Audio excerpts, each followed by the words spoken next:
Toji Fushiguro, um homem que nasceu sem nenhuma gota de energia amaldiçoada, mas que foi capaz de mudar uma sociedade onde a energia é a base de tudo. E como derrotando os mais fortes fez com que os ideais deles e seus poderes se tornassem ainda mais fortes. Agora vamos entender tudo nesse vídeo de como foi a influência de Toji Fushiguro para a história de Jujutsu Kaisen. E aí, eu sou o Vinícius e sejam bem-vindos à Casa dos Otakus. Sabemos que o universo de Jujutsu Kaisen é repleto de habilidades poderosas e personagens com capacidade de destruir o mundo inteiro sozinhos. Mas entre essa grande variedade de personagens, Toji Fushiguro se destacou por ser um personagem que não possui nada de energia amaldiçoada, mas mesmo assim foi capaz de mudar o destino de quase todos os personagens da obra. Mesmo com o fato de não possuir energia amaldiçoada, Toji está entre os personagens mais fortes da obra, graças assim à sua restrição celestial, que lhe concedeu capacidades físicas sobre-humanas. Sua participação dentro da história acaba sendo bastante curta em ambas as suas aparições, mas esse pouco tempo o deixou ligado a alguns dos momentos mais importantes e cruciais da obra, fazendo com que personagens importantes, principalmente Suguru Geto e Satoru Gojo, tivessem um desenvolvimento gigantesco dentro da história e decidissem trilhar caminhos totalmente diferentes a partir das suas ações. Então, agora vamos entender como Toji conseguiu mudar todo o mundo Jujutsu. Seu passado. Toji nasceu no infame e poderoso clã Zenin, uma das 3 grandes famílias de feiticeiros de Jujutsu Kaisen. Seu clã é famoso pelo mundo afora por ter como membros alguns dos feiticeiros Jujutsu mais fortes de cada era, e também ser conhecido por suas poderosas técnicas que são transmitidas ao longo dos séculos dentro do clã, como é o caso da técnica das 10 sombras. Toji, como já dito, nasceu com a restrição celestial, uma condição divina que priva seu corpo da energia amaldiçoada em troca de ter uma destreza física que ninguém era capaz de superar. Mesmo isso sendo extremamente raro e deixando Toji muito poderoso, para o clã Zenin esse fato não era de seu interesse. Afinal, para eles, o que importa é a quantidade de energia amaldiçoada e as habilidades que seus membros possuem. Como Toji não tinha nada de energia e também não podia usar nenhuma técnica Jujutsu, ele foi tratado como um lixo dentro do clã, onde ele era obrigado a treinar várias vezes com maldições de grau muito mais alto que o seu. Essa forma de tratamento que o clã Zenin fazia com Toji teve um lado ruim e um lado bom. O lado ruim é que Toji podia morrer a qualquer momento lutando contra essas maldições constantemente, e o lado bom é que graças a essas batalhas contra as maldições, ele alcançou níveis absurdos de poder. Com o passar dos anos, Toji se cansou dos tratamentos que ele recebia dentro do clã e decidiu então deixar o clã Zenin, se tornando assim um assassino de aluguel, reforçando ainda mais as suas habilidades, ficando conhecido como um assassino de feiticeiros. Foi durante esse período como assassino que Toji se apaixonou por uma mulher que mais tarde daria luz a seu filho, Megumi Fushiguro, abandonando assim a vida de assassino de aluguel após o seu nascimento. Infelizmente, sua esposa acabou morrendo, fazendo com que ele voltasse aos seus antigos hábitos como assassino, abandonando assim o seu filho Megumi, chegando na época em que ele é introduzido dentro da história durante o arco do Inventário Oculto, derrotando o mais forte. O impacto de Toji dentro da obra não está relacionado apenas ao quão fortes se tornaram Gojo e Geto após o encontro com ele, mas sim como seus feitos fizeram ambos mudarem drasticamente suas formas de pensar sobre o mundo Jujutsu. De forma breve, vamos relembrar os acontecimentos do arco do Inventário Oculto, ou arco do passado do Gojo como ele é mais conhecido. Nele vemos Gojo e Geto como os melhores amigos em suas versões adolescentes, e quando ambos ainda eram alunos da escola Jujutsu. Suas opiniões sobre o papel dos feiticeiros dentro da sociedade Jujutsu e a proteção dos mais fracos eram completamente diferentes uma da outra. Nessa época, Gojo possuía um ilimitado básico e mais fraco, já que ele era capaz de usar apenas o azul, sem ter conhecimento sobre o vermelho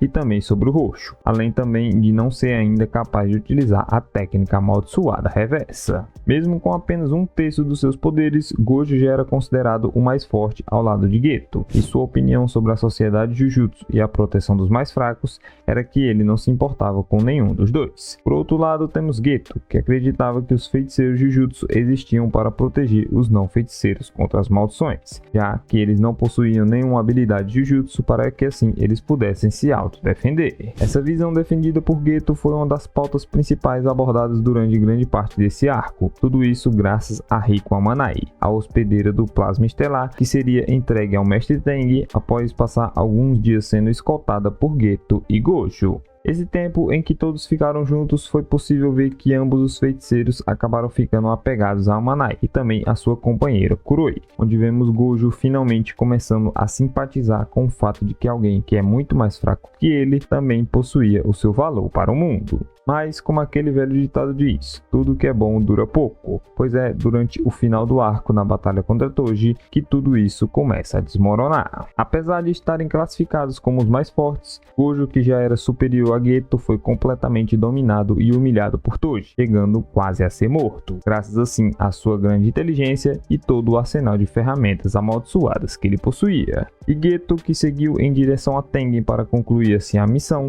deu a opção a Amanai de que ela podia se recusar a se fundir com Tengen, mas isso foi tarde demais, pois antes dela responder o que ela queria, Toji acabou matando ela, dando um tiro em sua cabeça. Geto até tenta lutar contra Toji após isso, mas a diferença de poder entre os dois era muito grande e ele acaba tendo o mesmo destino de Gojo. A derrota de ambos é bem significativa para o mundo Jujutsu, mas foi durante a sua quase morte que Gojo desbloqueou seus poderes, alcançando a técnica amaldiçoada reversa e também o seu vermelho. Isso fez com que Gojo se tornasse o feiticeiro mais forte e inigualável do mundo inteiro, e desbloqueasse também o seu movimento final, o vazio roxo, que o colocou em um nível que nem mesmo Geto e outros feiticeiros de grau especial poderiam alcançar. A morte de Riko Amanai.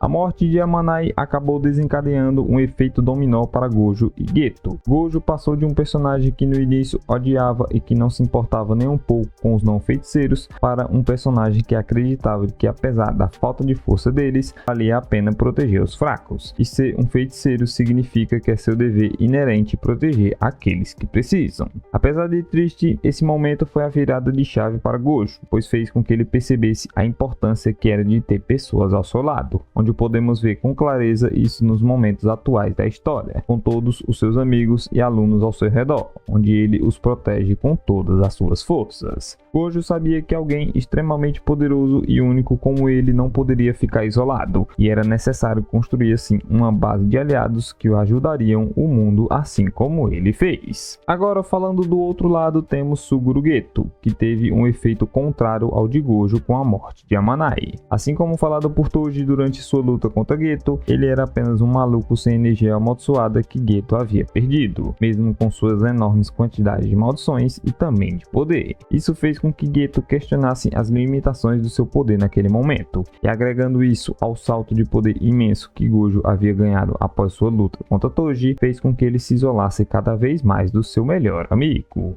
Isso aconteceu pois, assim como Gojo, Geto acabou se aproximando bastante de Amanai e Kuroi durante a missão de escolta, que está ligado diretamente aos seus primeiros ideais, que eram de que todo feiticeiro deveria proteger os mais fracos, não importasse o que acontecesse. No entanto, depois que Toji matou Amanai, Geto mudou seus pensamentos e começou a ficar desiludido com a sociedade Jujutsu e com aqueles que ele considerava fracos. Geto questionava que, se caso Amanai não fosse tão fraca, ela poderia ter se protegido e não precisaria depender dele ou de Gojo para sobreviver. E com o resultado dessa sua nova visão sobre o mundo Jujutsu, Geto começou a detestar os fracos e aqueles que não podiam usar a energia amaldiçoada, considerando que os feiticeiros eram superior aos não feiticeiros, que todos eles deveriam morrer para que a humanidade pudesse ser desinfectada e alcançasse assim a próxima etapa da sua evolução. Com essa interferência de Toji dentro da história, Geto e Gojo tiveram seus ideais mudados, onde ambos continuaram avançando até terem seus caminhos cruzados novamente em Jujutsu Kaisen Zero. Acontecendo de forma bem poética, Toji foi a principal razão para a mudança dos feiticeiros mais fortes. Mas não apenas isso, essa mudança acabou acarretando em outros acontecimentos da história, como por exemplo o fato de Kenjaku ter possuído o corpo de Geto. Afinal, se ele não tivesse se tornado um vilão, os eventos de Jujutsu Kaisen nunca teriam acontecido, e ele acabaria não tendo morrendo, e de certa forma impossibilitaria de Kenjaku de dominar seu corpo. Mas devido à sua mudança de pensamento, todos esses fatos aconteceram e acabaram configurando a história que conhecemos agora. Mesmo sendo uma pessoa incapaz de usar os poderes de Jujutsu, poucos personagens que surgiram dentro da obra até o momento conseguiram causar um impacto que foi causado por Toji Fushiguro, o que torna ele especial não apenas por conta do seu nível de poder, já que ele foi capaz de derrotar os mais fortes com extrema facilidade, mas também por tudo que ele fez acontecer para a história de Jujutsu Kaisen. Inscreva-se no canal caso não seja inscrito ainda para você receber mais vídeos como esse sobre Jujutsu Kaisen. Não esquece também de deixar o seu like e comentar aí embaixo o que você achou do vídeo. Eu vou indo nessa, te espero no nosso próximo vídeo. Até lá, valeu!